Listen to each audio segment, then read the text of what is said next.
care. Oh, let's talk power, let's talk speed. Hosted by the one and only We Too Deep. Turn it up loud, feel the power in your seat. This is SLAPPY, yes, SLAPPY.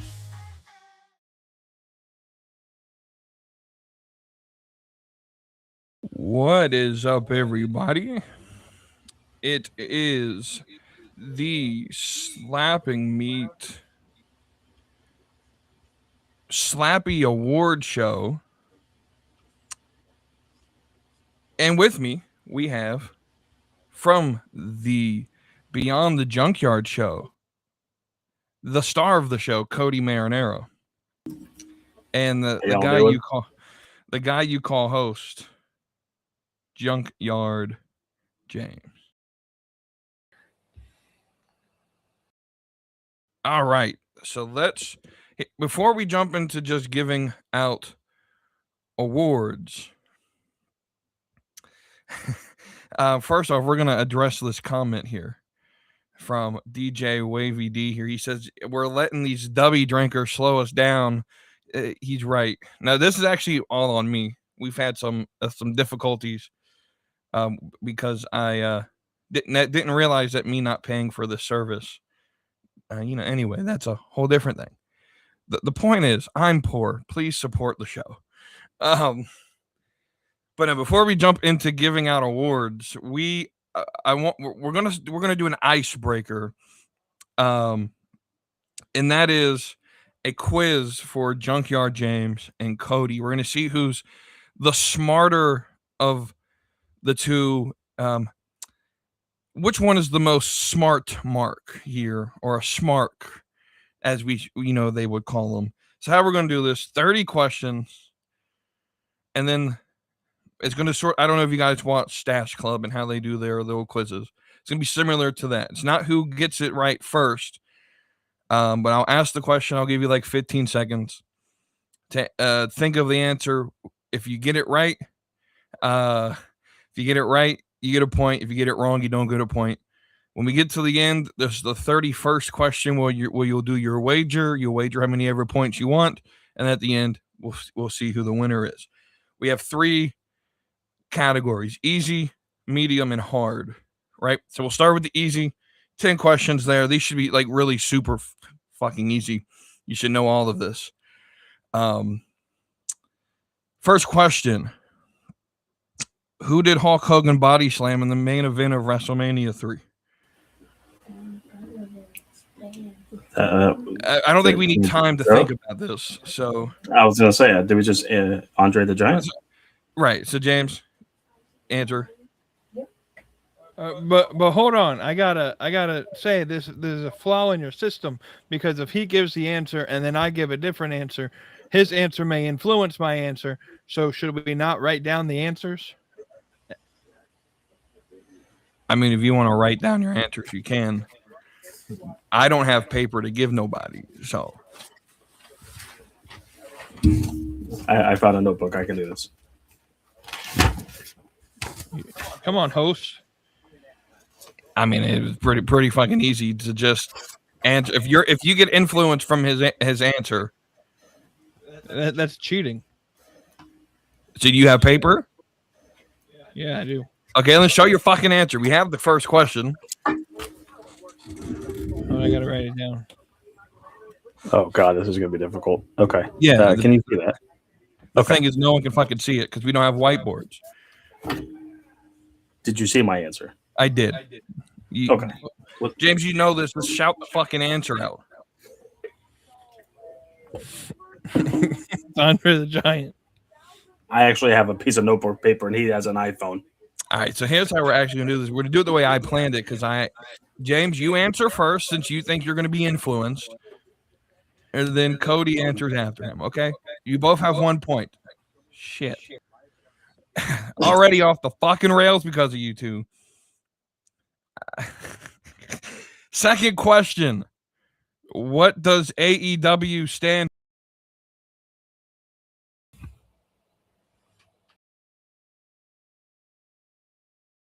James, you answer first, you dumb fuck.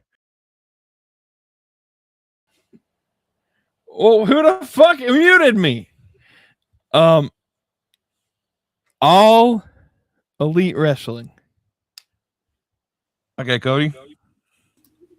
All Elite Wrestling. Correct. You both have 2 points. James, you're really being fucking difficult right now. Okay. Third question. James, you answer first. Remember that now, okay? Who was the very first AEW World Champion?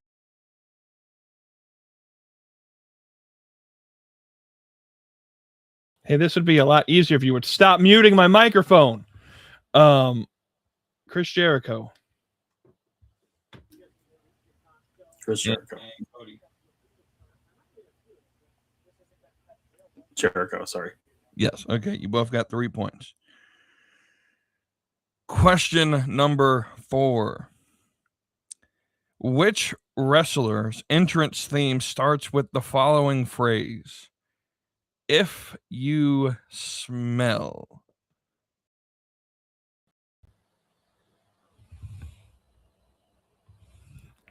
Dwayne The Rock Johnson. Just The Rock. I'll give it to James because he said The Rock. But yes, it's The Rock. It's not Dwayne. It's The Rock. Anyway, question number 5. Who were the original members of The Shield?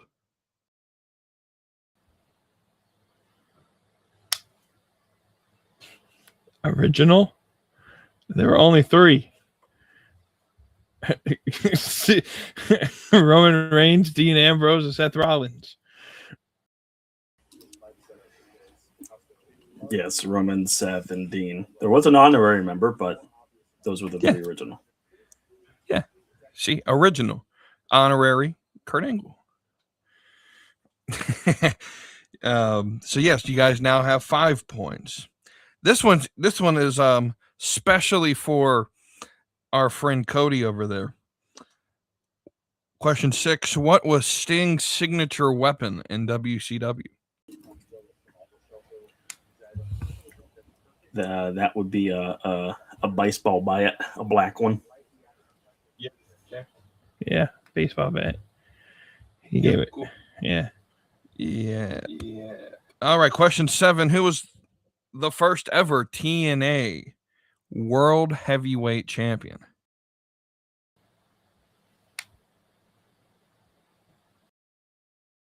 Going to clarify real quick. I'm talking about not NWA TNA, regular TNA.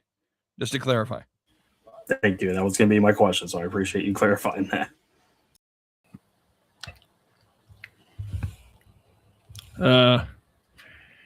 AJ Styles.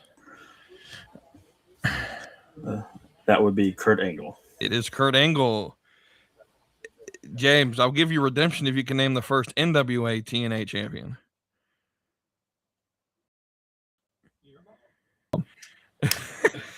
No, that would be Ron. Can I get a bonus point? It's Ron the Truth Killing. No. No. Are we talking TNA NWA First World Champion? Yeah. Ken Shamrock. Are you telling me that the AI lied to me? Yes. Oh boy! The So first ever NWA TNA show on June 19th, 2002 in the Battle Royal. Ken Shamrock won the Battle Royal. Well, damn, Chat GTP lied. Anyway, question. So James, you have 6 points. Cody has 7 points. Question 8. In WWE, who was known as the Dead Man?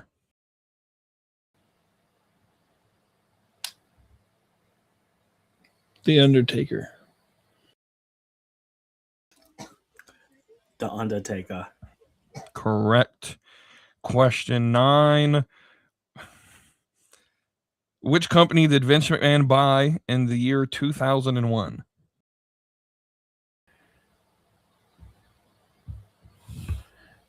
Fuck WCW. Cody. WCW. Correct. I don't know why it took you 44 seconds to think of that. And then the final easy question. Hold on, my mic. Hold on. I'm having issues. Oh, God. The final question, since James is having issues over here, we'll ask it, and then Cody can answer, then James can answer as well. Who won the first AEW Women's World Champion? That would be, unfortunately, Riho.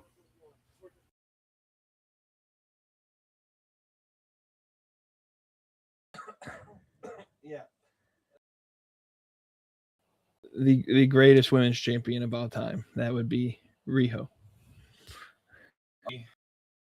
We end the easy round with Cody at 10, James at 9. We're going into the medium round. Question 11. Who did Goldberg defeat in his WCW debut match?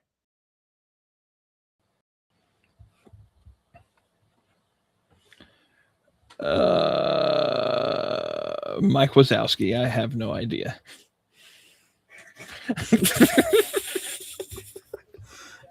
That would be Hugh Morris. And that would be correct. I swear to God.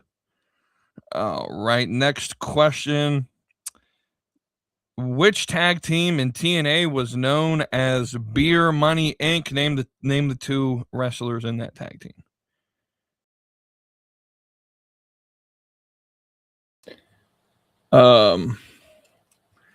James Storm and Bobby Roode. Yep, James Storm and Bobby Roode. Correct, Amundo.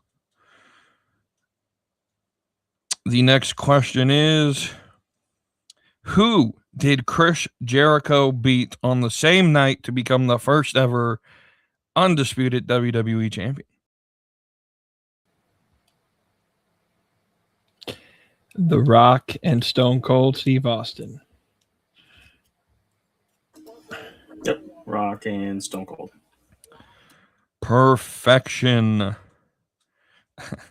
The next question, what was the name of the group led by Jeff Jarrett in early TNA?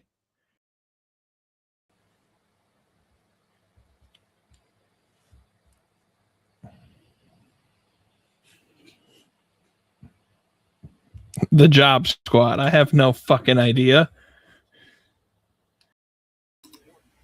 This one, you actually have me stumped a little bit. Does it have a? Do we have a year or a few years? Talking like 02, 03, 04, 05? Yeah, like brand new, like TNA right as it was starting.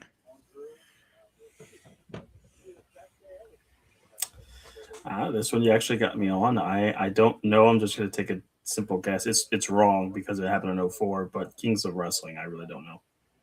That is not right. It's Planet Jarrett. Planet Jarrett. Okay.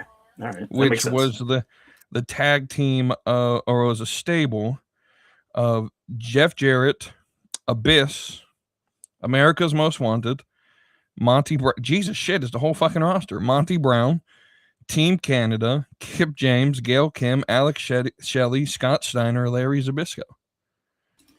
Damn, that was 05, 06 TNA. Damn. All right. I still didn't get it right because I knew that was a faction. I didn't even remember the name of that group, but good Lord. All right. So Cody's at 13 points. James, you're at like 10. I lost count of yours because you. Next question. Which WCW pay-per-view infamously ended with the finger poke of doom?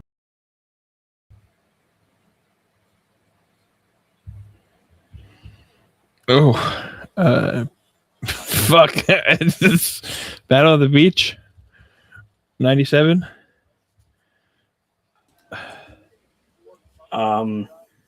Unless I'm missing a finger poke of doom, the only finger poke of doom happened on January 4th, 1999's Nitro. It wasn't a pay-per-view. You're right. I wrote the question wrong. Not pay-per-view. Okay. I wrote the question wrong, but it is Nitro. Fair enough. So Cody did get it right. Next question. Who did Kenny Omega beat to win the world title for the first time?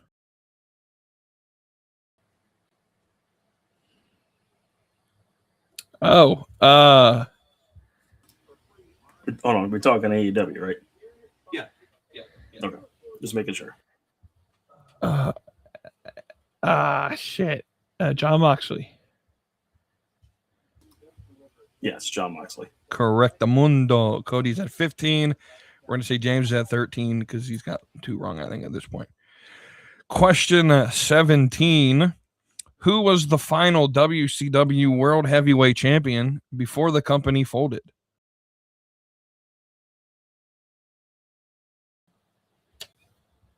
Booker T. Booker T. Thanks, Vince Russo. It is Booker T. Question 19. Who was the inaugural AEW TNT champion?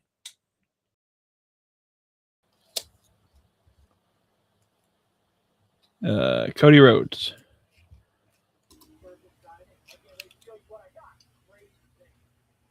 Yes, Cody Rhodes. It is Cody Rhodes. And the question number 20. Which TNA match type features a 6-sided steel cage?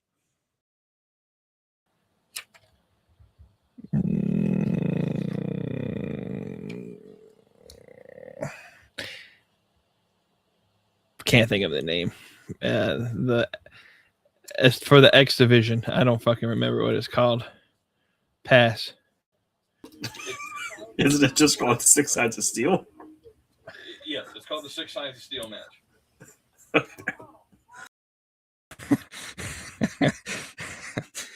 You're thinking of King of the Mountain, and it was a nice valiant effort anyway. So through the easy and medium questions, Cody's at 19 points. James, you are at 16 points. Now we're getting hard. We're slapping me. Isn't that apropos? What was the original planned main event for Starrcade 1997 before creative interference changed the build?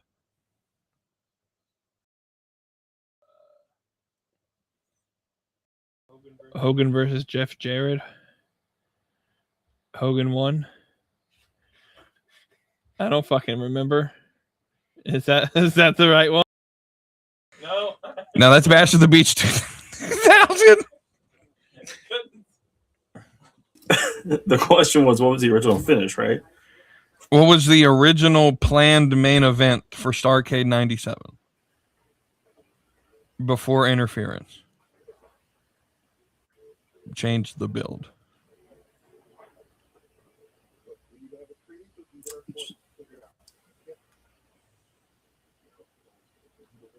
Wasn't just Sting versus Hogan, and Sting just goes over like clean? Yeah. So the original plan was Sting go over clean, but Hogan. I was like, hold up, was there supposed to be somebody else? Yeah, I didn't hear this story. Yeah, correct. Cody is correct. Okay. Question 22. Which early TNA wrestler used the nickname the Alpha Male?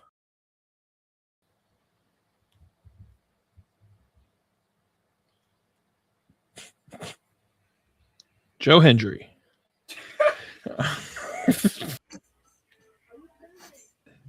Yeah, I could totally see Joe Hendry with that nickname. That would be Monty Brown. Correct. So Cody's at 21. James is at, 17?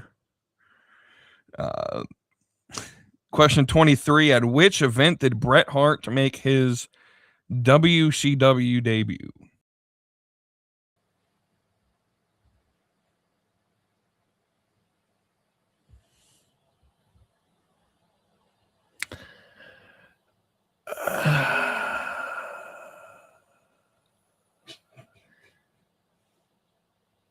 Pass. I don't know. All right, so the question was, what pay-per-view did he make his debut? What event? Like in general as an appearance or wrestling? Just his debut. Starrcade 97. Correct. Starrcade 1997. Question 24. Who was the first ever person pinned in the first ever Elimination Chamber match?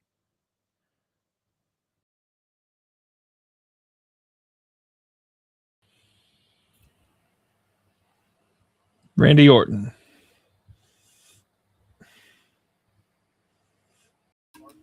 All right, hold on. Give me a second here. So,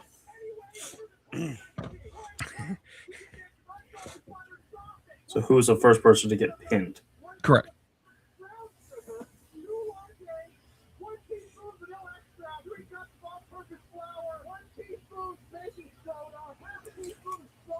Oh man, I am stuck between two people.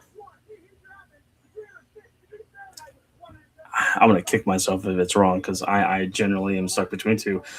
I'm just gonna go on a limb and say Booker T. Both of you got it wrong. Damn it! There it is was a Rob right Van answer Dam. in the chat. It is RVD. Congratulations to viewer WavyD out there. Should have went with RVD. Damn it! I thought he lasted longer in the match, but question 25. What tag team did AJ Styles originally team with in WCW just before the company ended?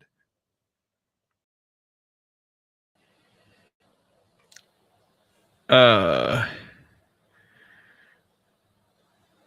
dog. I was like 3 years old when this happened. So, New World Order.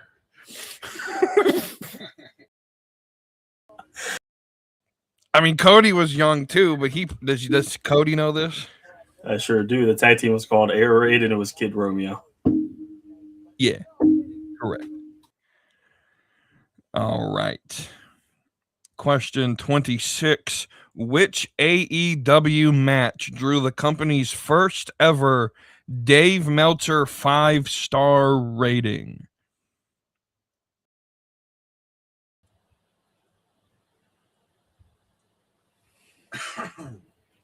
Wait, say that again. Which AEW match drew the company's first ever Dave Meltzer 5-star rating?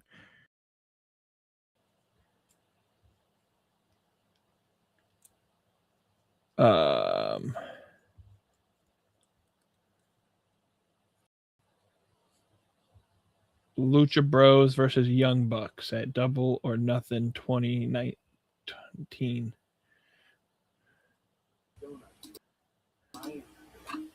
Cody, what's your answer?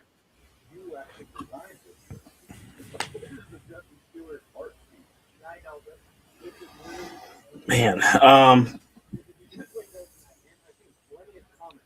again, I had two guesses here, but I'm just going to go with the first one that came to my mind. Was it Cody versus Dustin at the Double or Nothing 2019? Nope. AEW. Let me have a second. AEW. Let me have a second guess. I'm wrong, but was it Pac versus Omega at All Out 2019? No. So James got half of it right. Cody just got the other half right. So it's All Out 2019, Young Bucks versus Lucha Bros in the ladder match. Damn. So no points were given for this question. I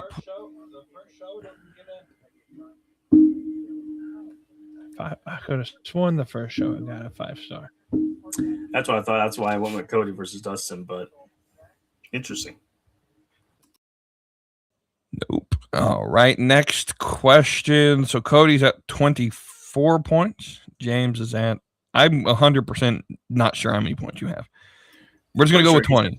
We're just going to go with 20. Next question. Who was the longest reigning TNA X Division champion of all time? This record still stands today. Who has it?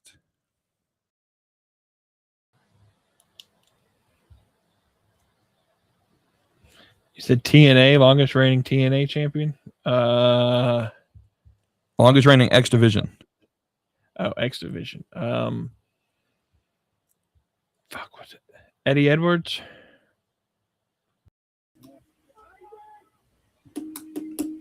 That is incorrect. Cody?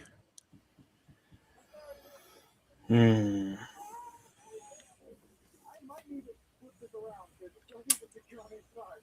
really don't think I know this, but I'm just going to throw it out there and go with Samoa Joe. That also is wrong.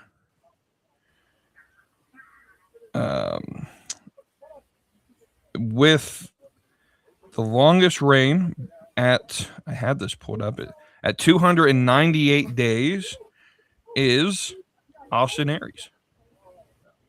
Austin Aries. Okay.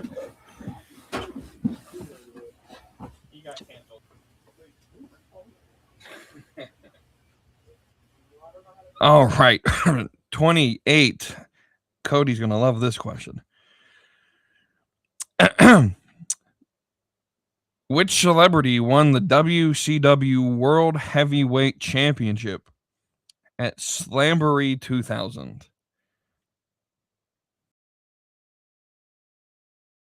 That would be David Arquette. Yep, Mr. Arquette. That is correct. How was that a hard question? All right, next question, 29. What move did MJF use to defeat Cody at AEW Revolution 2020?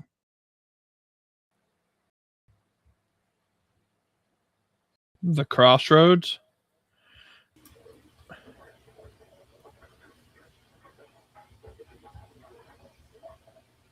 That is Isn't incorrect. it like a head takeover?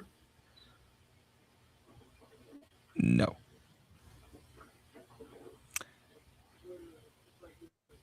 The correct answer is the Dynamite Diamond Ring Punch. Should have went with that. And the final normal question here before we get to wagering points. Who was the first WCW wrestler to appear on WWF programming after the buyout?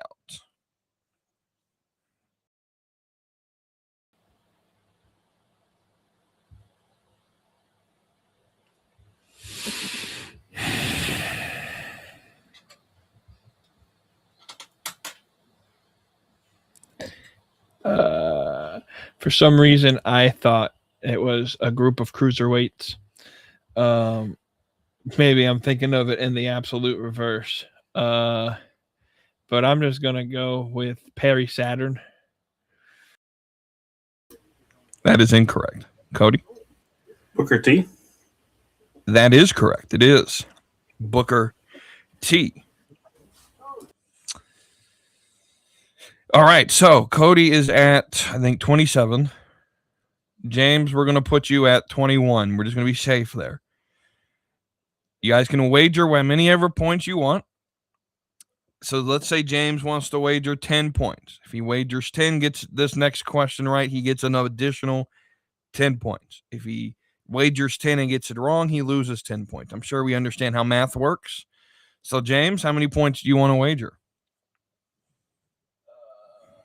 Since you actually don't know how many points, I wager all of them. That way, if I get it wrong, I'm automatically zero.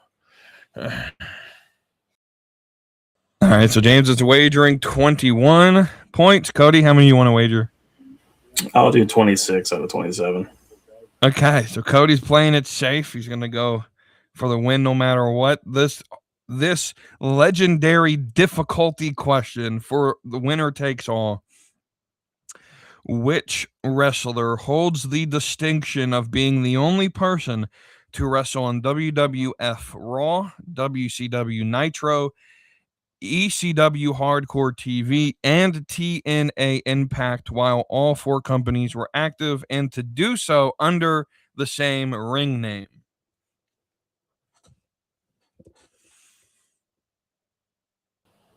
James. You're going to have to give me a second, Bob.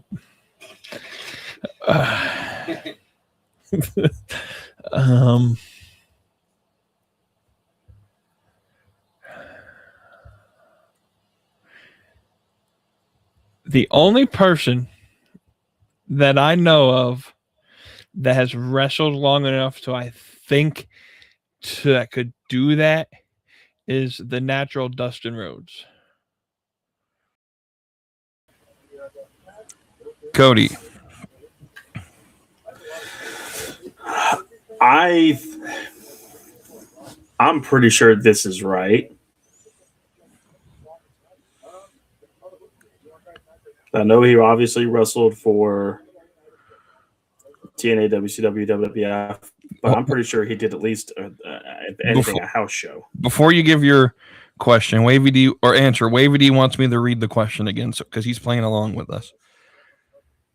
Give me 1 second. Someone's logging into my YouTube account. Let me confirm that it's me. No. Oh, fucking A. Which wrestler holds the distinction of being the only person to wrestle on Raw, Nitro, ECW TV, and TNA Impact, while all 4 companies were active and did so under the same ring name?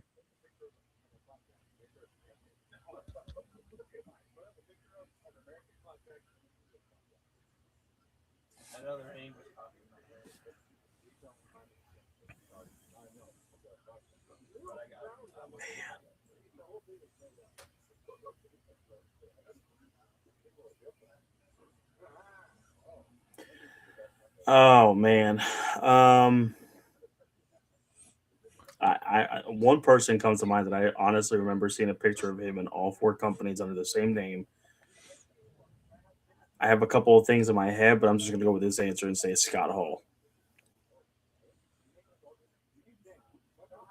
That is incorrect. I'll give each of you one more guess.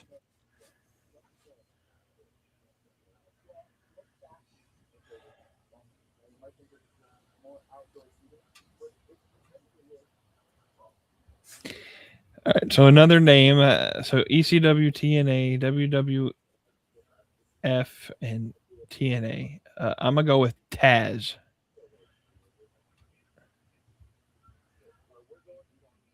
That is incorrect.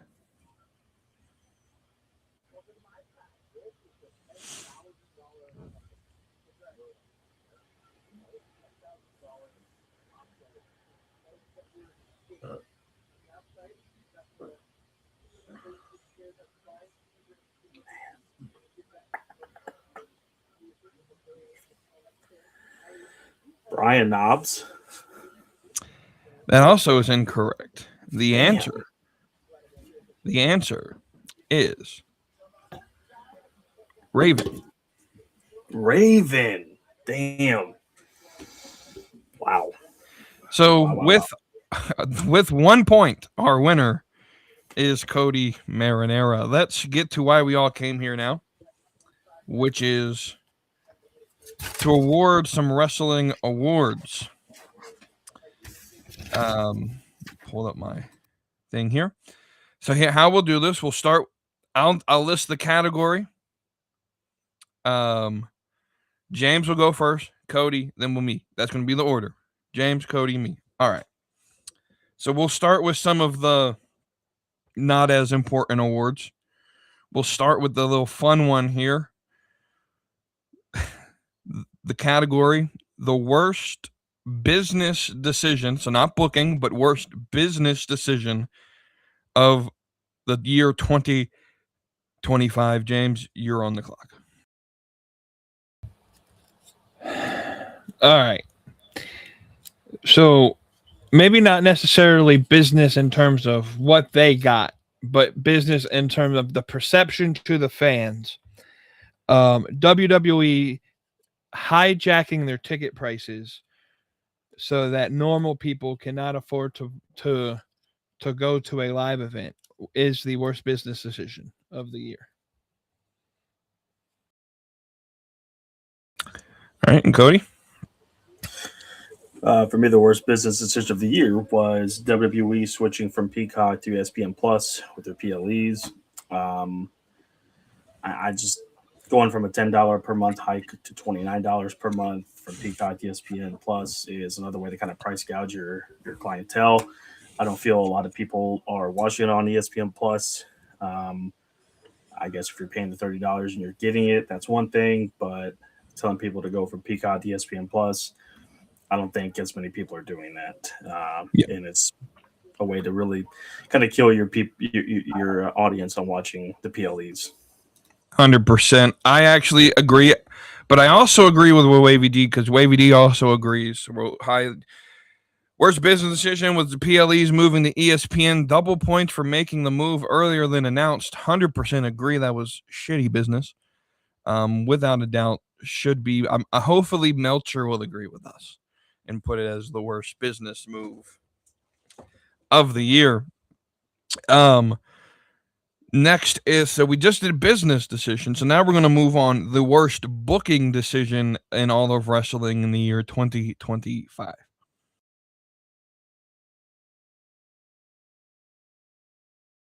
Two. I have two. Because I couldn't pick just one for the whole year because I think both are equally as atrocious. The first one was an AEW idea of unifying both the international and continental titles and never having any of them be defended ever. And we see now in the Continental Classic that it's only the Continental title that's being defended. But then secondly, the entirety of John Cena's heel turn was a terrible booking decision.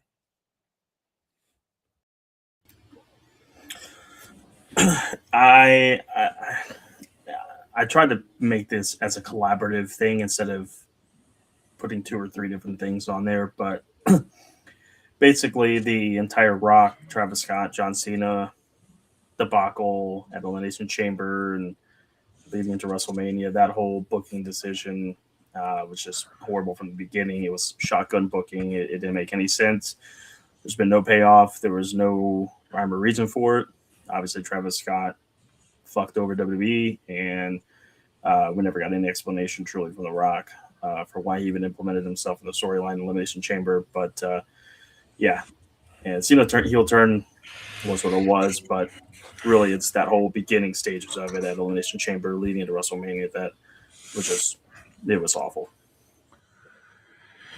Yeah, so I'm going to second that. I, too, like James, I have 2 equally just as bad decisions here. The heel turn, 100%. That's a good comment. Wavy D's been shitting on this one for since it happened. But no, my second one is WrestleMania having Jey Uso beat Gunther. Jey Uso was obviously not ready for that spot, which is why he's not there anymore. And back in the tag division. I don't know if you guys know this. If you haven't been following Raw, Jey Uso is now in the tag division again with his brother. So you know, booking. Anyway, yeah, that whole moment just for the quick pop that lasted 24 hours. But that's my worst booking decision. By the way, I've been telling y'all since January that would have been stupid. Moving on. We'll move on to the feud of the year.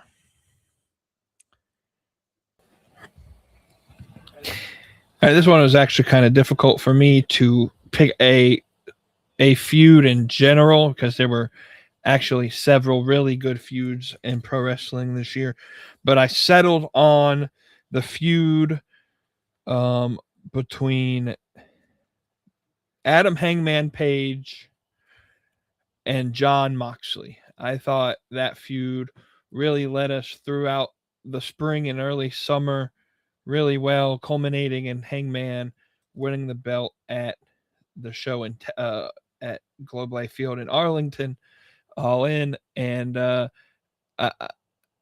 didn't really do anything off of that moment, to be honest. But I thought that feud leading to that moment was a great moment in time this year.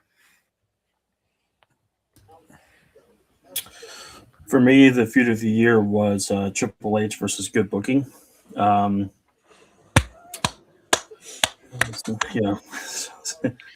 It's been a year-long battle. No, just kidding. No, James stole my thunder. So slightly. James stole my thunder, so I had to put that one in there. The best booked, best. Well, we'll get to that later. Yeah, Adam Page versus Jon Moxley is for me as well.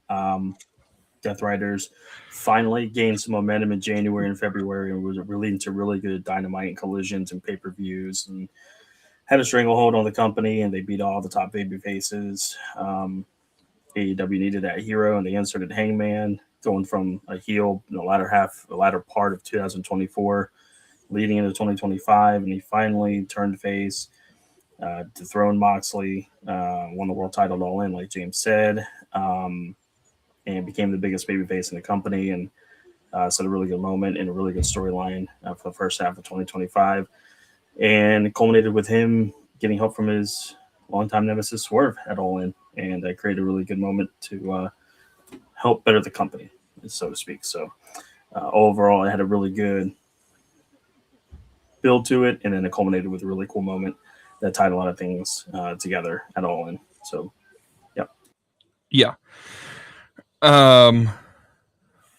Before I give my answer, good question. I don't remember. I don't think Punk or Drew have. I don't think any of CM Punk's feuds have ended since he's joined the company again. They just keep continuing over and over and over and over. For some reason, he's still mad at Seth Rollins after 4 years or however long he's been back. But y'all gonna have to hear me out for my answer though, because it was a rough year in WWE.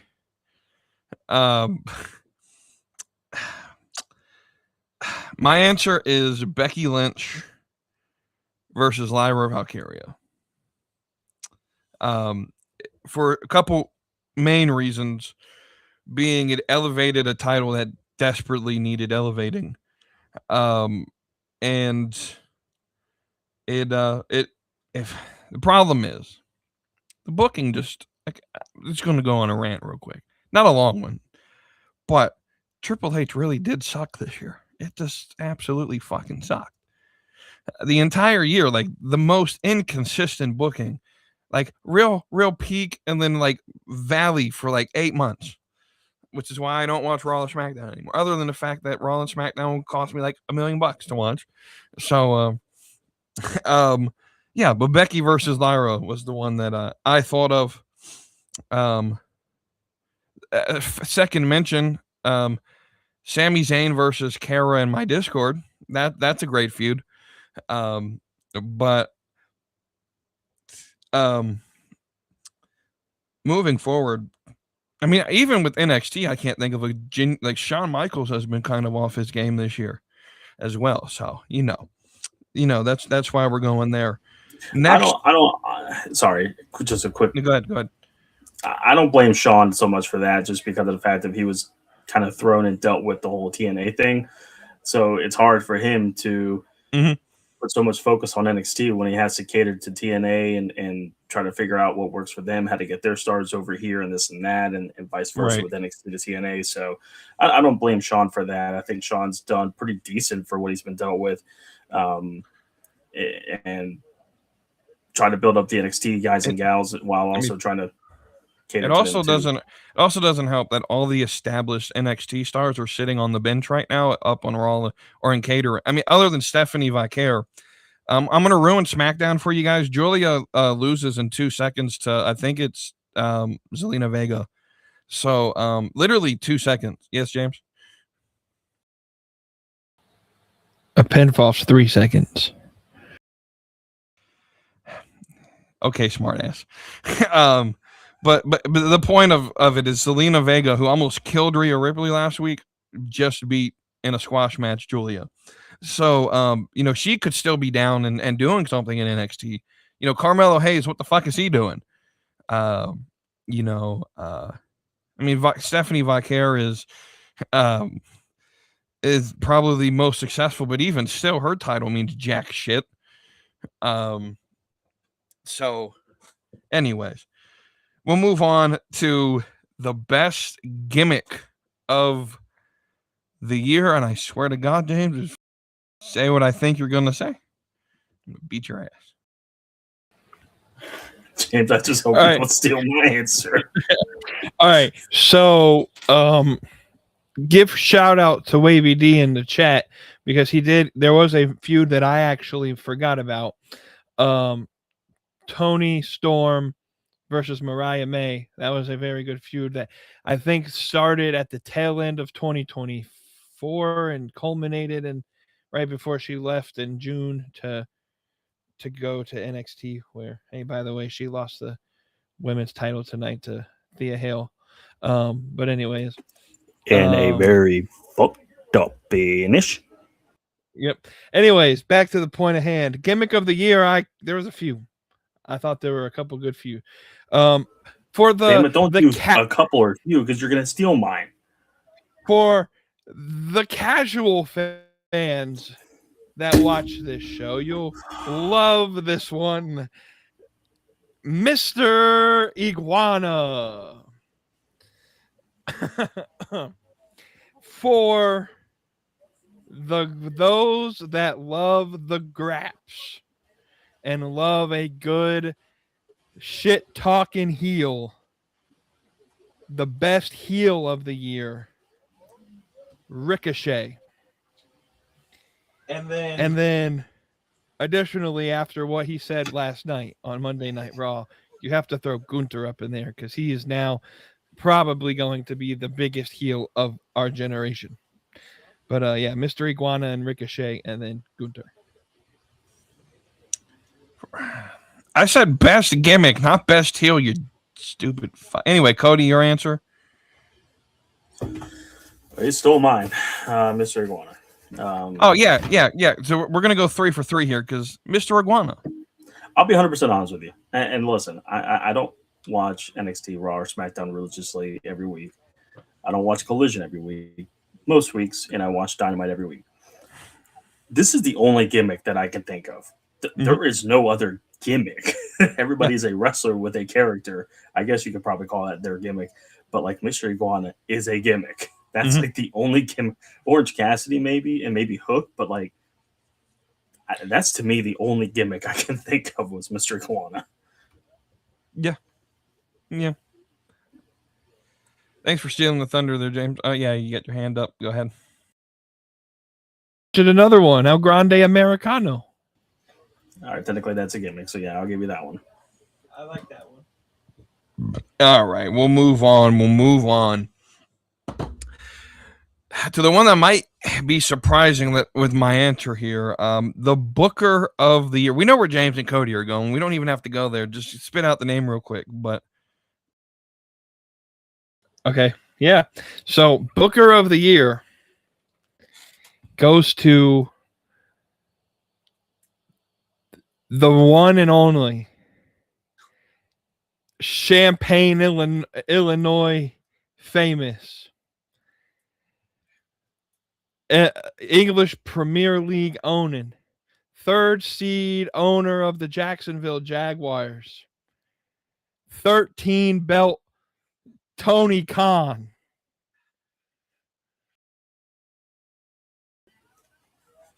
And Cody, your answer? Wow, you didn't need all that. I'm gonna cheat a little bit. Okay. Because I think the best Booker of the year is myself. Because I booked a Midsummer Classic next year by procreating and creating a baby and becoming a father to a newborn in June of next year. I think is a damn good booking decision on my part. So I'm gonna say Booker of the year to myself. Thank you. My wife's not in here, so I can say that. Thank you.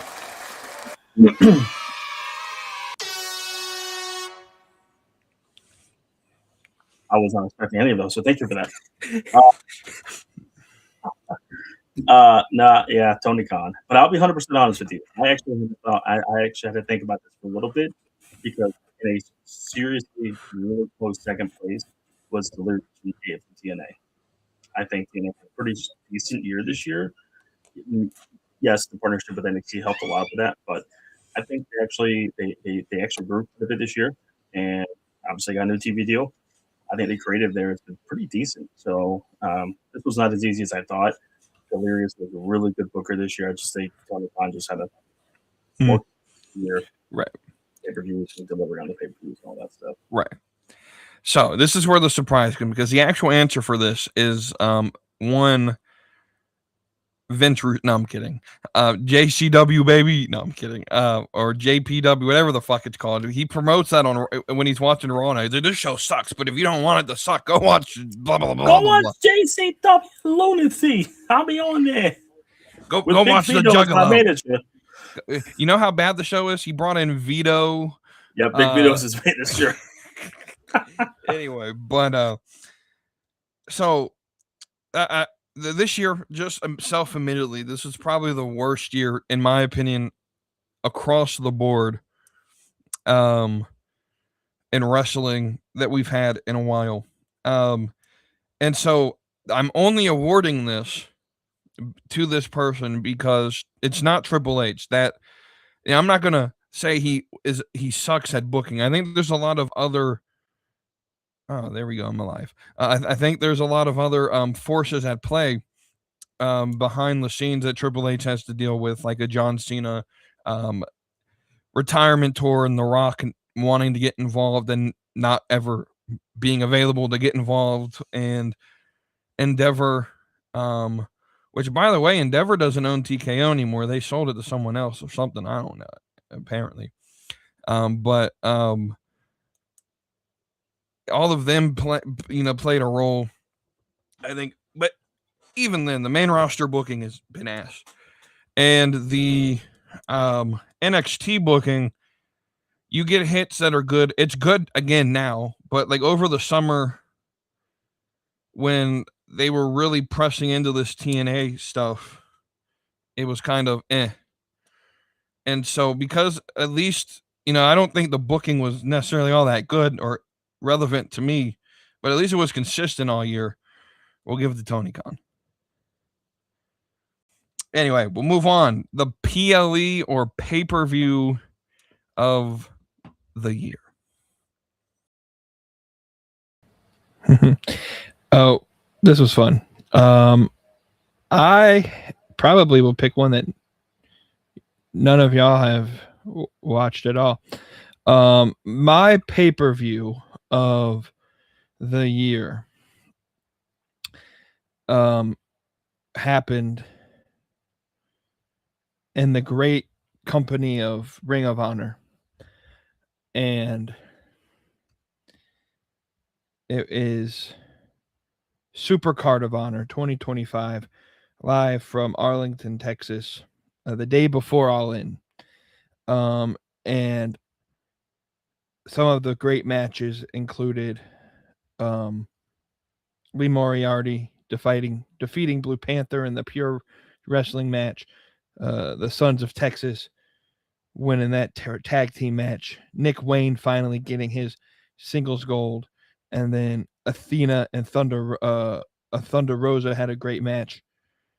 But the main event, I don't want to spoil it, was a great match as well, and it was a great pay-per-view. So give me Supercard of Honor.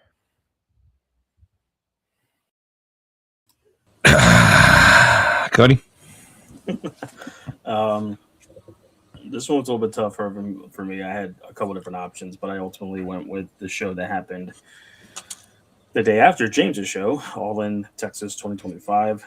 To me, this pay-per-view had almost everything you would want in a wrestling show. You had your emotional highs with, obviously, Dustin Rhodes winning the TNT title, Adam Page overcoming and winning the world title, Swerve and Ospreay defeating the Bucks, stripping them of their EVP status, Athena winning the Casino Women's Battle Royal in her home.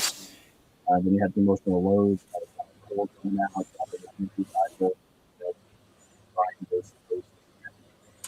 away for a while. Who knows if we'll have a wrestle again? And yeah, winning the Casino Drama Battle Royal. So the show really had it all.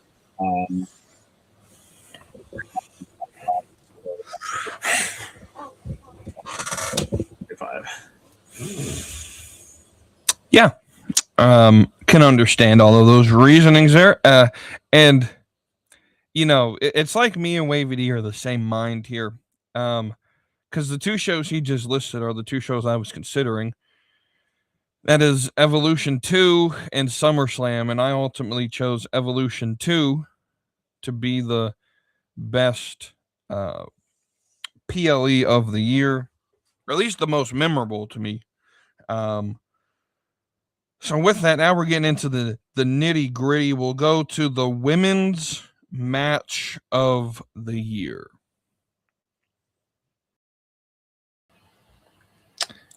I'm gonna be honest with you. I did not get the women's match of the year on this list of topics that you sent to me, so I don't have match of the years on here unless I'm missing it. But if I had to pick one off the top of my head, it would be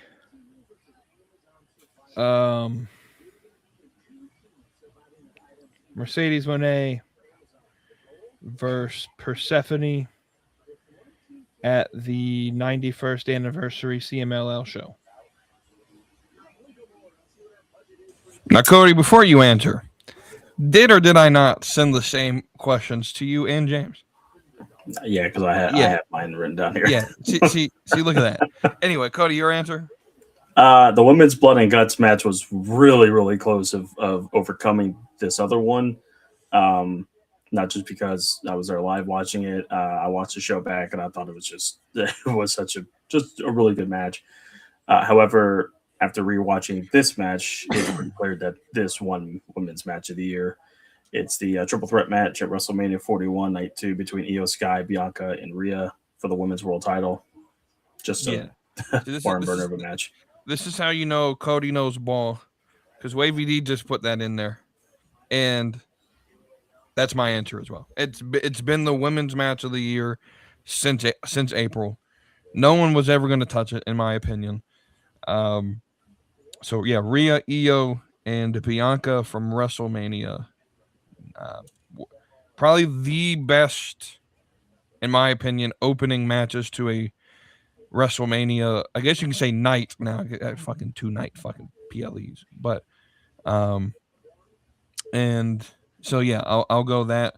I'll go there. And then we'll move to the men's match of the year. And James not prepared to see if he can pull one out of his fucking asshole. I had this one. Like I said, I didn't want to spoil the main event of Supercard of Honor because it's my match of the year. Bandito versus Konosuke Takeshita. Supercard of Honor. Never once, if you would have asked me at the beginning of the year if I thought Bandito would be someone's match of the year, would I have actually believed him? And he had like 4 match of the year candidates. Yeah, he had a couple. He had a couple, but he had some really good matches for sure. However, mine is not a Bandito match. Mine was the finals of the men's Owen Hart Cup tournament at Double or Nothing between Ospreay and Hangman Adam Page. Just top to bottom, very good match. Crowd was into it, 50-50 split, and both guys had a lot on the line. Wanted to be the guy to take on Moxley at All in Texas and win the AEW World title. And both guys put on just an absolutely incredible match. And when it was pretty much the best, I think the best of the Owen Hart Cup final matches, men or women, they put on just an absolutely fantastic match. absolutely. So I was really stuck between 2 matches. And one of them came from Stand and Deliver, which was the match between Obafemi, Javon Evans, Trick Williams. But ultimately, that wasn't the triple threat that I chose. Same weekend, in that, to me, match of the year, is Seth Rollins versus Roman Reigns versus CM Punk from WrestleMania Night 1. I just think you have the drama, just the star power, and all of that. Now, the booking after it has been absolutely shit. By the way, Austin Theory is now part of the Vision. In case you didn't know, he's the masked man who climbed the cage. Or at least one of them, because there's probably multiple from all theories from the fans. Theory. But anyway, that is the match of the year, which leads us to the tag team of the year.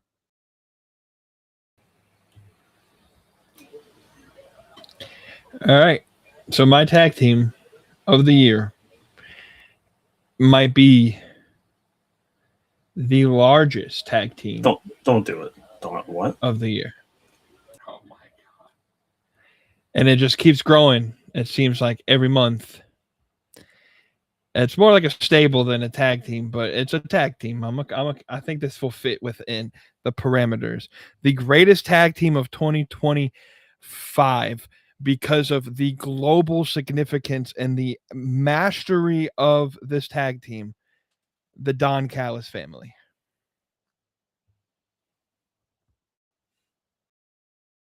All right, so you're talking about the team that has fucking Trent Beretta, Oshi Bagoshi Koshi Doshi, or whatever the fuck. The dude from well, just start naming names in wrestling, and he's probably part of this fucking team. Cody, first react to that, and then give us your answer. You know, there's some times where I'm just, I don't know if you've lost brain cells or what. It's a fact shit. It's not a tag team. And every time there's a tag team, they always break up. It fits. No, it fits within the parameters. Yeah, it does. Who the hell has been a tag team for longer than 2 months? Thank you. Exactly. So, anyways. Proto Shida, Proto Kata.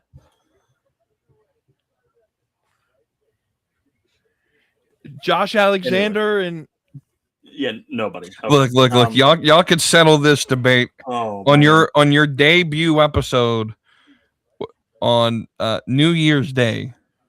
I'll give you your little quick plug. New Year's Day, James, the Beyond the Junkyard. We're gonna forget this question even existed because the Beyond the Junkyard show is back after a 30-something, 60-something day at that point day hiatus. James is going to need all the rest of those days to recoup from that. Refreshed. Wowie. No, it's not them. But I will say that his answer makes a lot of sense for the fact that, to me, in my opinion, 2025 was not a good year for tag teams. 100%. I feel tag team wrestling just sucked this year. To me, there's only two options: either the Hurt Syndicate or FTR, and I went with FTR. They started the year as faces with Copeland, betrayed them, big heels in a company, one of the top heels in a company. They have rivalries against Copeland, Christian, Brodito, Daniel Garcia, and Nigel McGuinness.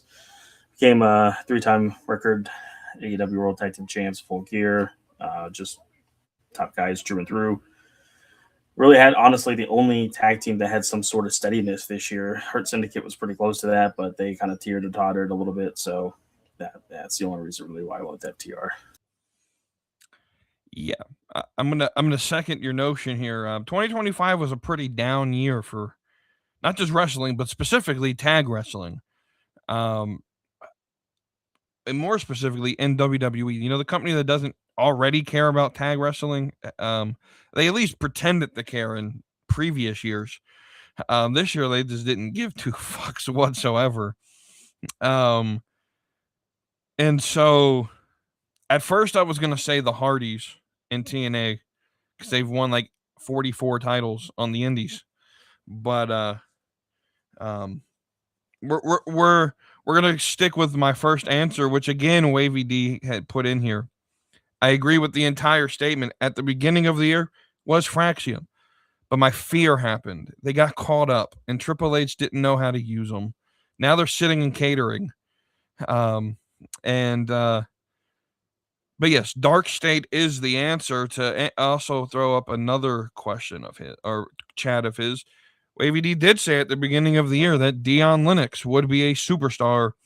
So he did say that. I will give him credit for that. I'll also say I saw Dark State's debut. I was there live. They scared the shit out of me when the lights started flashing, and I was like, what the hell is going on? But that was back at Vengeance Day, where I almost died in DC, because driving in the rain at nighttime in DC, it's not fun. Cody can attest to that. You have exits going off on the left, exits going off on the right, about 84 bridges, no parking. So yeah, I'm gonna go with Dark State. So now we'll go to the final 2 awards. Ladies are always first.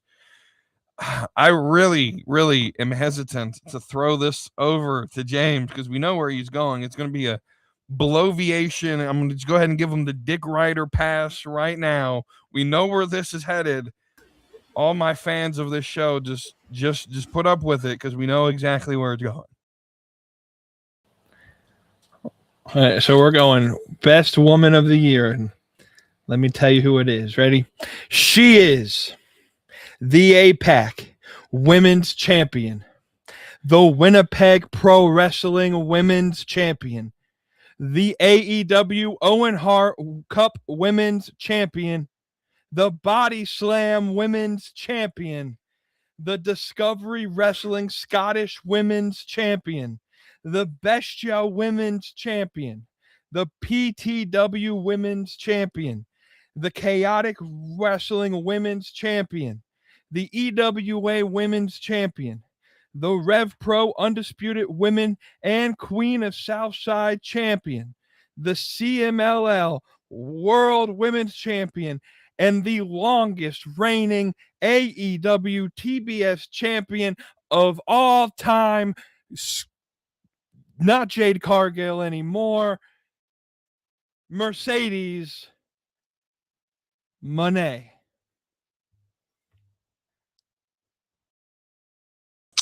Cody. I don't have anything else to add to that. So I just want to show you. She was my second choice, but ultimately won it out. I had somebody else written in the red right there that scribbled out. I initially put Stephanie Vaquer. I was really close to putting her as the best wrestler of the year for the women's side. I just think, obviously, Mercedes just had a better year overall. I think Mercedes did a little bit more to enhance women's wrestling as a whole, for obviously going around the world defending these titles. Listed all of them off. Just enhancing women's independent wrestling, giving that a little bit more notoriety, showcasing the talent on those shows. People are going to be like, well, what the hell is that organization? And at least looking to it. So it'll give them a little more click, a little more views. But yeah, I ultimately went with Mercedes. All right. I will not be following them with the same answer. My answer is Stephanie Vaquer. I think it's, the only other obvious pick to excuse me, to put up here. So no other reason other than it's not Mercedes. It's just not. I'm sorry.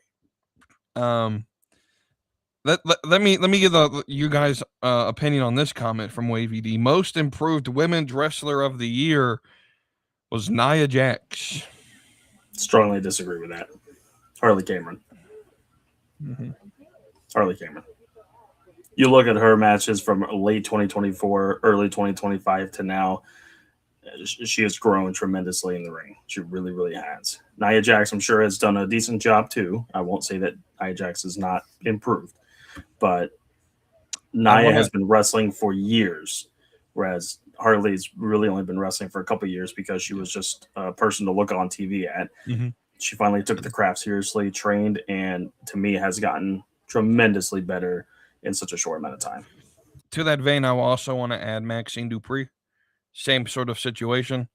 I agree with that. Yeah. This little gimmick she has going on with Natty, where Natty's basically beating the shit out of her in training. I don't know. I guess it's just the Heart Foundation. That's the Heart. But that's I'll throw her in as well as most improved. But we'll end the awards with the male wrestler of the year.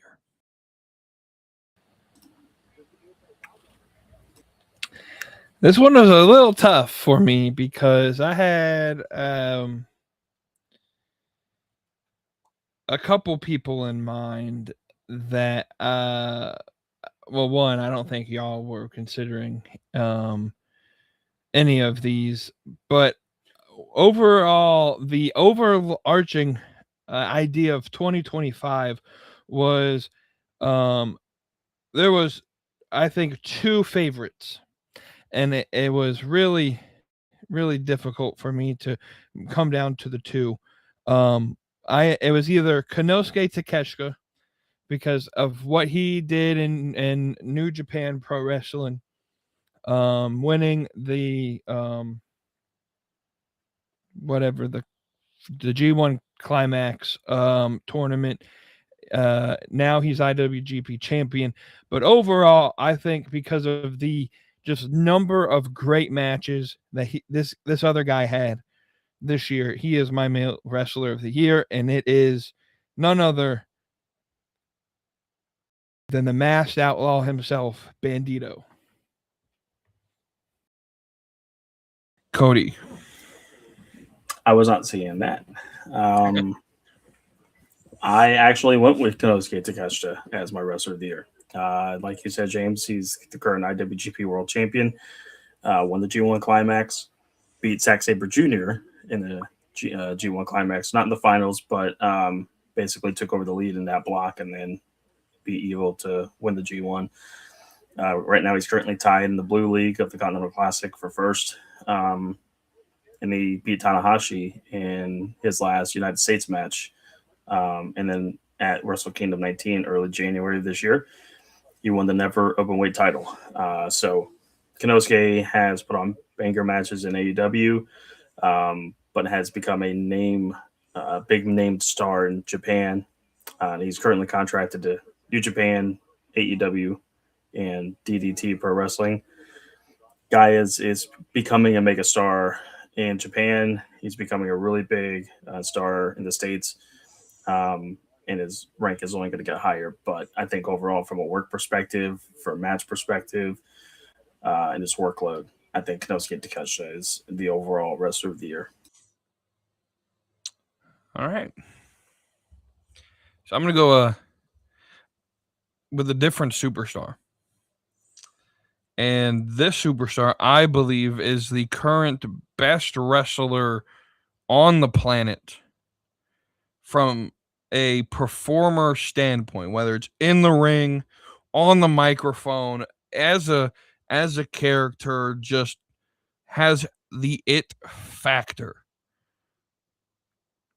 One half of your AAA mixed tag team champions, your current North American champion, all ego, Ethan Page, with a second to Dominic Mysterio. But yeah, Ethan Page is my male wrestler of the year. So before we end the show, we got two things we always do with 3 male, 3 female to look forward to. We'll end with that, but 2 other things.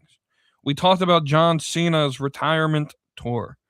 So just overall, and a quick summary of your thoughts of this retirement tour. Now that John Cena has officially retired, he's gone.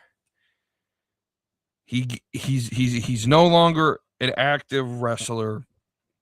what are your thoughts on the last year of his career? I wrote one word to define this: horrendous. Starting from the heel turn to the sudden face turn that made no sense, all the way through him choosing Gunther to be his last match. Nothing made sense. There was not even 1 ounce of a semblance of consistency in the story. The only part that was good about this was the way it ended, but from point A to where it ended made absolutely no sense. So horrendous.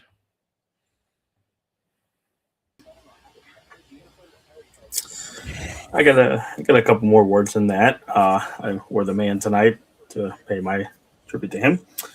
It could have been better. It definitely could have. Stings was better. Just saying. But it was okay. It was good for the second half of it. I will say. You put on a bunch of good matches with the Orton, Cody at SummerSlam. Did not love the WrestleMania match. Logan Paul, AJ, of course. Both matches with Dom were really good. And I even thought the Gunther match on Saturday Night's Main Event was actually good. It was kind of your Cena match, but I thought the Gunther match was actually good. Obviously, the heel run was a waste. It was not needed. The IC title reign was a waste. We didn't need the 2-week reign of Cena just to call him a Grand Slam champion. They've had plenty of time beforehand to do that. Give him a shot at the IC title and win it. But Cena went out how I thought he would want to, and that's good with me. I thought he would lose his final match, put over a current person to lead WWE into the future. That's what he did.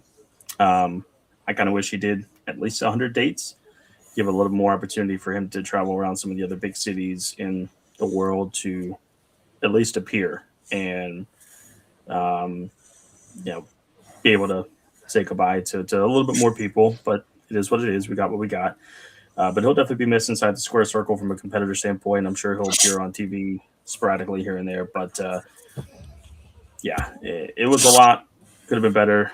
But he kind of went out with how he did and how he wanted to. And that's good enough with me, I guess. I will say this. I'm sorry. Let me say one more thing. I was severely upset on Saturday with how the match ended. 48 hours later, 72 now. I get it. It makes a little bit more sense to me now how it went out. But I try to, in many of these different things, I try to put myself on both sides of the aisle. And at the end of the day,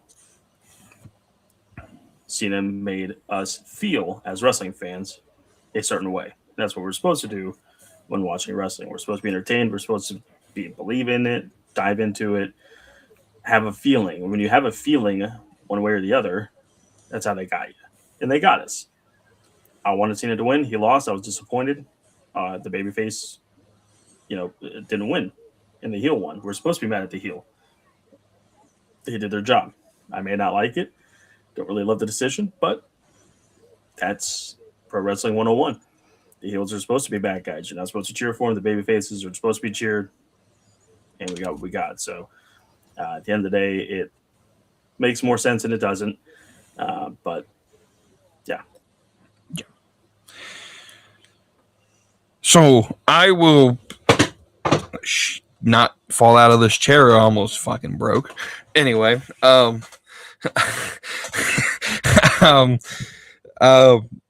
Feud of the year, Randall versus the chair. Yeah. Anyway, I'm gonna keep my opinion short because I planned on speaking specifically to John Cena's heel run in depth in the final episode of the Slapping Meat Community Show, which will be special edition. Already announced it in our Discord. It'll be on Friday. But just to keep a general opinion, I did not like how it began. I thought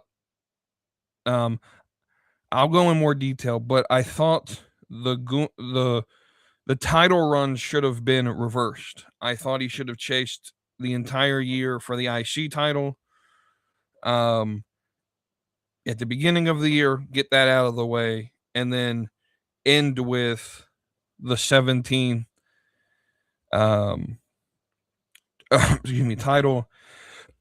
And the whole story should have been, in my opinion, I'm running out of time to get this.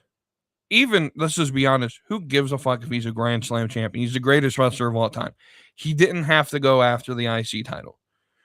And so I thought really the whole story should have been, I'm running out of time to get this. So I thought Gunther Cena, this is why I predicted early in January that Jey Uso should have fought Cody and Cena should have fought Gunther. Have this same exact booking finish at WrestleMania where Gunther taps him out. He gave up. Or even Cena passes out or whatever. And then Gunther retains. He goes through now, Tony Stark is dead. And Gunther goes through, retires Goldberg, right? We get to the very end. John Cena gets one more opportunity to get 17, and it's against Gunther, who already tapped him out this year, and he wins. Cena now, his final night, he's 17, and he turns around, and he leaves the title in the ring. We start a tournament or whatever for January 6th or whatever, January 5th. We could start a tournament. We like to have a big beginning of the year tournament. Then you could, crown a champion then. But I feel like Cena, I feel like that would have been booked better overall as a story. But for what we got, it really went off the hinges with the whole pivot at Elimination Chamber. It got even more off the hinges where I started to get behind it, and then The Rock never showed up in Mania, and it was just Travis Scott. And then I was just completely don't care about it. And then they pivot back to Cena as sort of a babyface again, and no real reason behind it. And so I think once Cena became a babyface again, the Logan Paul match was fine. The second Cody match was great. The AJ Styles match was great. The match with Dominic was great. And then the match with Gunther was great. He ended with, 5 really good matches. They were just so spaced out. The whole thing just felt like it was the main thing they were booking on. But because of how spaced out it was, it felt like nothing mattered at all on TV this year. And then what they tried to supplement us with this whole Seth Rollins bullshit, but the division just wasn't hitting at all. So the entire division was sort of locked down by boring TV. Anyway, my whole point in saying I thought it ended fine. I just feel like I felt like the story was easy coming into this, him chasing 17. They shouldn't have given it to him at the beginning. You gave us the one thing we were waiting on at the very beginning of the story. So I feel like there was a chance, even if it was, he wins it at a pay-per-view, he wins the title, and then he says, hey, my last match, open challenge, because I'm John Cena, and that's what I do. And you put over someone like a Carmelo Hayes or some random superstar who beat you for the title. I don't know. I just feel like it could have ended better. But speaking of retirement tours, one more thing before we get to the stars to look out for. AJ Styles is 1 year away. This is 3 years in a row now. Cody's got to deal with a retirement. I mean, he's not the biggest Cena fan in the world, but 3 years now that we've had a major wrestling retirement. 4 if you count Ric Flair several years ago, but the question is AJ Styles retiring in 2026. He's got 1 full year at this time next year, what matches do you hope to see over the next year in time? We'll start with James.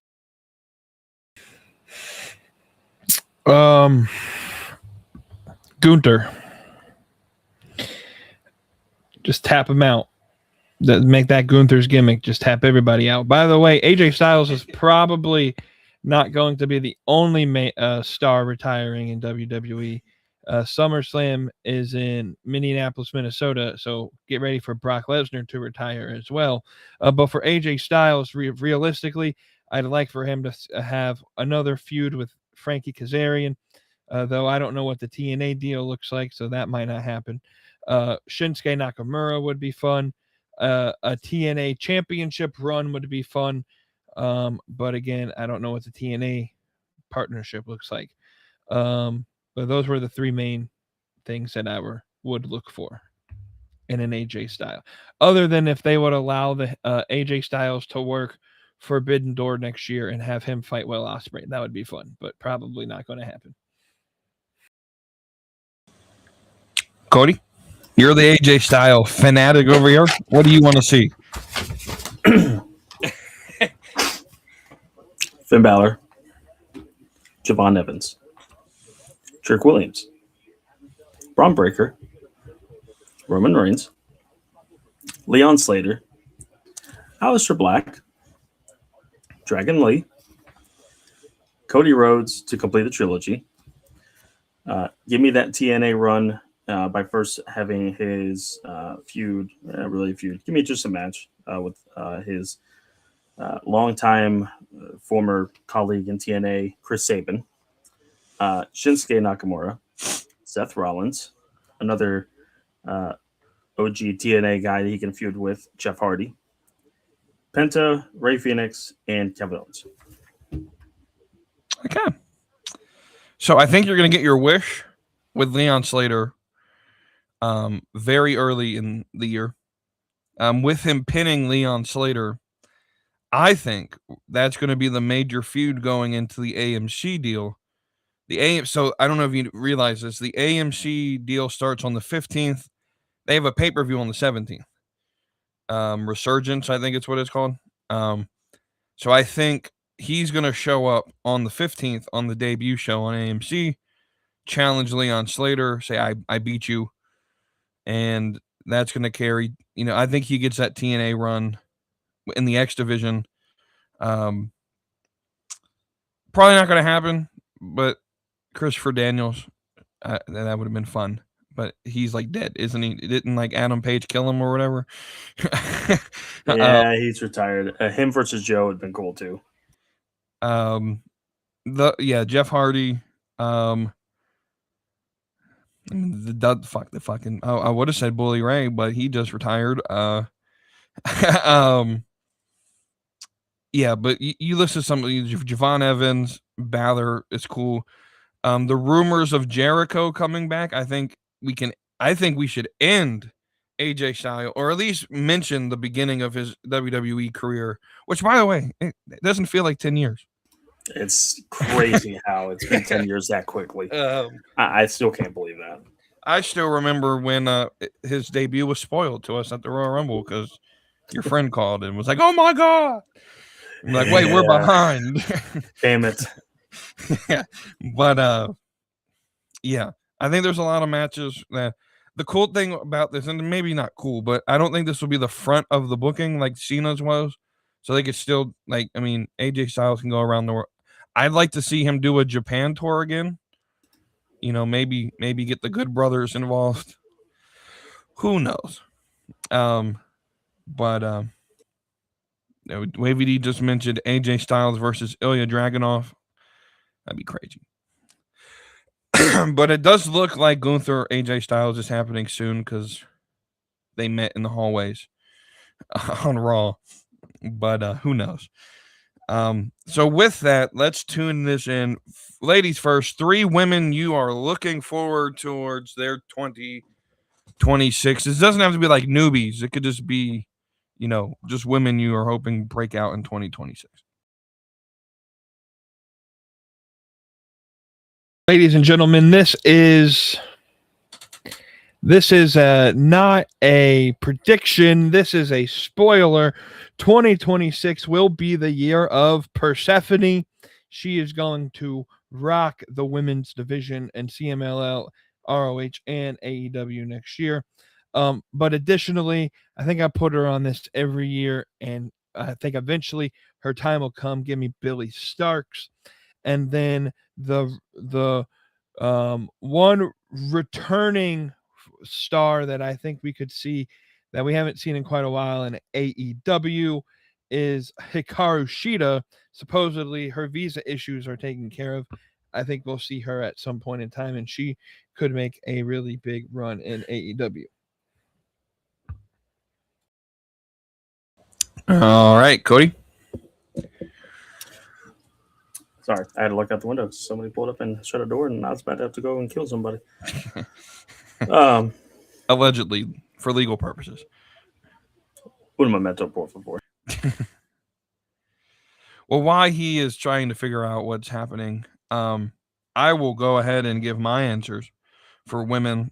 I think first, Lainey Reed, for those who don't know, on NXT, Lainey Reed is the new member of Fatal Influence now that Jasmine Nix thought she deserved more money than they wanted to give her. But she is fantastic. I saw her live just last Friday. Yeah, she's it. She has that it factor. She plays the heel role perfectly. I think she'll break out. Also from NXT, Kendall Gray. I mean, they're already pushing her, but it's definitely going to be the year of Kendall Gray next year in NXT. And then we saw on Saturday, Sol Ruka. She's going to the main roster, and I hope it's on SmackDown so I can watch it because I'm not paying for Netflix. But this also just makes the most sense because all the other main big super. The problem with the women's division in WWE is there's just no place to go anywhere. So when you got like 85 people in the women's title divisions, and anyway, Sol Ruka is going to break out and be a big star in the main roster. Now back to Cody. Honorable mention, Julia. I think she'll eventually follow back your steps and win a women's title. Not a women's title, like women's world title or whatever in 2026. But the three main stars to look out for me, Tekla is one. She should have a major impact in 2026, be elevated a little bit more in either the world title or the TBS title scene, lead the Sisters of Sin, or just break out of that and just back to being singles. She's got the gimmick. She's good in the ring, but she kind of got stuck in the abyss there a little bit towards the latter half of this year. But expect her to have a good 2026. Megan Bain, she should be in line to win the women's world title next year and hold it for a while. She should have a lengthy title reign. She should be one that kind of carries that women's division. I think she could be a good option to beat Statlander at Revolution or Double or Nothing. And like I said, carry that title for a while. And then the third person I have, I'm not sure if anybody even knows who this is, but I believe it's Miyu Yamashita. She's in Japan currently, four-time Princess Champion. She could join WWE next year, make an impact immediately. She would put on great matches with just about any woman on the roster, especially the ones that are used to that style, like Io, Julia even. So Asuka, I think she could just elevate the women's division pretty good and put on good matches. She could win titles, NXT, main roster, doesn't matter. So, those are my three. All right, so on towards the last category of the night. First off, that's a great comment. That's great. Yeah. Anyway, on to the last category, the three men you are looking forward to break out in 2026.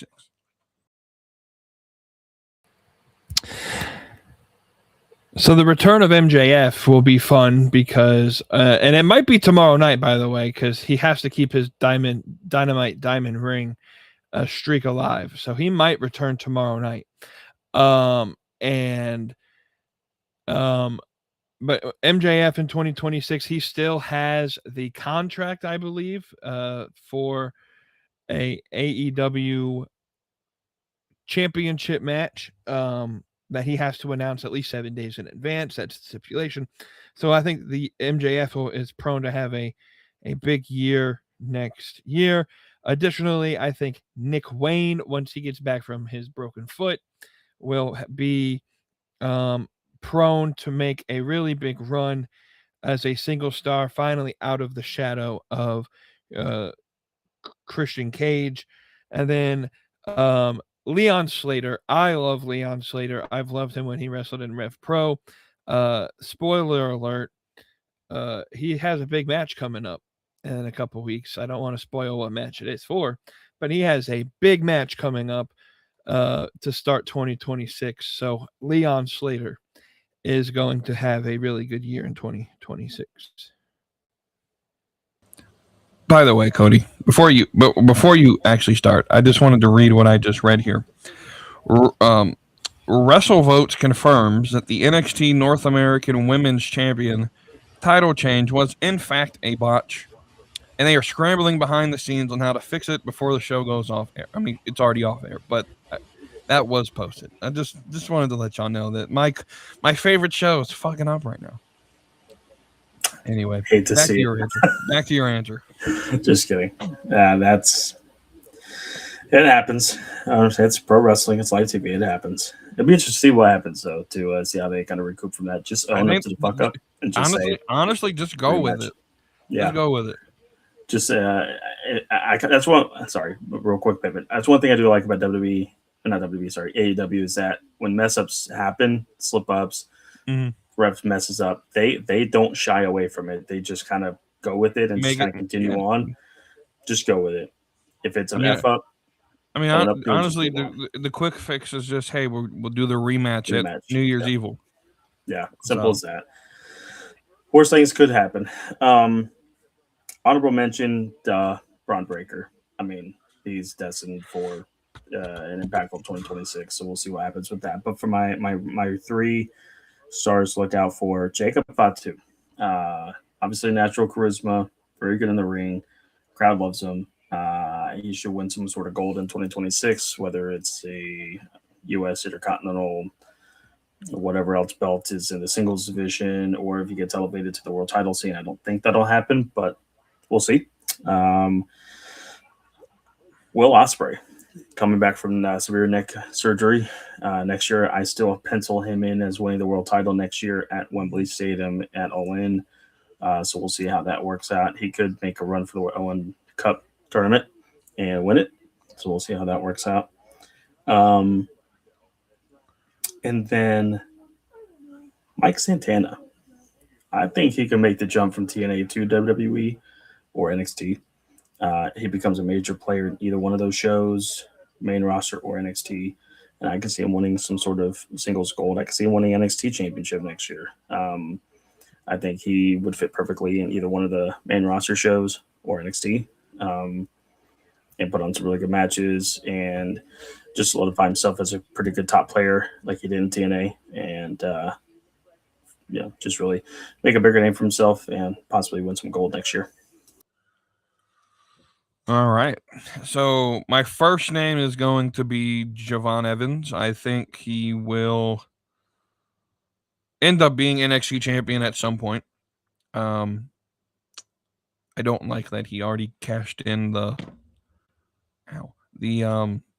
title match that he won for being the lone survivor at Deadline and lost. I kind of thought that was stupid, but either way, I think Javon Evans will break out in 2026. He'll win NXT champion, probably at Stand and Deliver. If not, they want to call him to the main roster. I mean, obviously, he just proved that he's worth the main roster spot. Secondly, I think Gunther's going to have a monster year. So it's really hard putting Gunther on this list because if you look at the last like 3 years Gunther's been in WWE, he held the IC title for 666 days. He's a 2-time world champion. He just retired Goldberg, just retired Cena. What more can you do? I think there's a lot more for Gunther in the character development aspect. I think this heel run, this is the type of heel run that I think will finally be able to get the casual fans who aren't behind him, behind him. He, to me, just represents the old school 70s, 80s, think about the territory days, the Memphis scene, the Crockett scene, the Dirty South scene down here in the South of just the villain type heel that we sort of perfected before the Northerners named Vince McMahon came and destroyed all of it. But and so I think that what that also does is create an opportunity for someone to come in and be the ultimate company babyface. I think they're setting it up to be Cody, unfortunately. But I think Gunther is going to have a monster 2026. And then finally, I think someone that most people aren't thinking about making a jump to the main roster, I think, is Ricky Saints. I think he's going to break out. He's not in the world title picture. That's stacked. That's going to be your Braun Breakers, your Obafimis, your Roman, Cody, Gunther, stuff like that.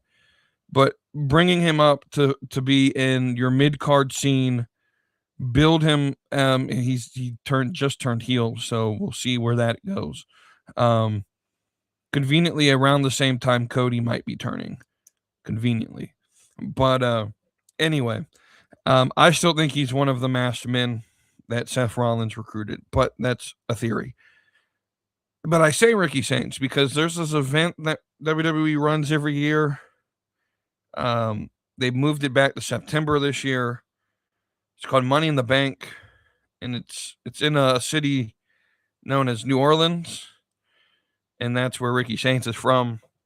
Early prediction: Ricky Saints is winning Money in the Bank. And so I think those are going to be the three that I think will break out and have great years this year. And there's our show. I will give my guests an opportunity to promote whatever they want to promote. No sponsors because they don't sponsor this show, James. But let us know where we can, find your opinions. Tell us about your show. Quick pitch. Maybe want Cody to do the quick pitch because James will take an hour. But anyway, let us know where we can find y'all. Yes, absolutely. January 1st on the Junkyard Media Group YouTube channel, the Beyond the Junkyard podcast, hosted by me, Junkyard James, and Cody Marinara, makes our return, our 2026 debut after a holiday break. We will be back and discussing just some of the great wrestling stuff, and with a little twist. We like to keep it fun over there and keep it a little saucy. Yeah. So you can follow the Junkyard Media Group on social media. On X, it's IBJMG. That's IBEJMG. And then we have an Instagram that I created. If you would please follow that and follow along. I put a lot of content on there. It's We Are Junkyard Media. Yeah, subscribe to our YouTube channel. Like us on X and Facebook and on Instagram. Any final word before we leave? We would love it if you guys liked and subscribed and help buy stuff that we are sponsored by. I have a baby in June, and I need money. So yeah, anything would help. Everything would help. Please and thank you for that. If I'm gonna buy some sauce, uh, especially for my kid, and other things, I need money. So please pitch in. Thanks. Say saucy, y'all. So that's our show. Thanks our guest for joining. We'll give them a little round of applause for all of that. Thank you guys for joining the show.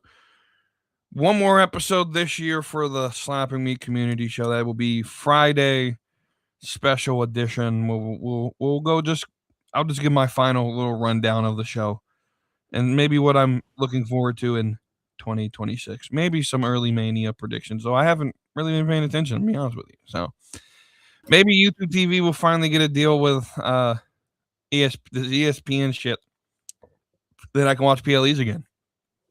So anyway, thank you all for watching, and until Friday, have a great rest of your week.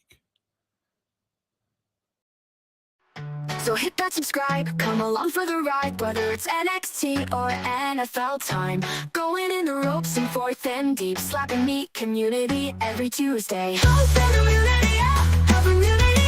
Every Tuesday.